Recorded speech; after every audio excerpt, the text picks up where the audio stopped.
बाळा, आमचीच आठवण काढत होतास ना, त्यामुळेच तर आम्ही प्रकट झालो. अरे मायबाप मानतोस ना आम्हाला, मग तुला पैशांची गरज असताना सांगायचं ना.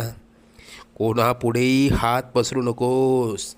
लोक 2-4 हजारांची मदत करतीलही, पण तुझ्या मागे सर्वांना तुझी मजबुरी हसत सांगतील. आता तुला कोणापुढे हात पसरण्याची वेळच येणार नाही. तू आजपर्यंत भरपूर दुःख सहन केलंस.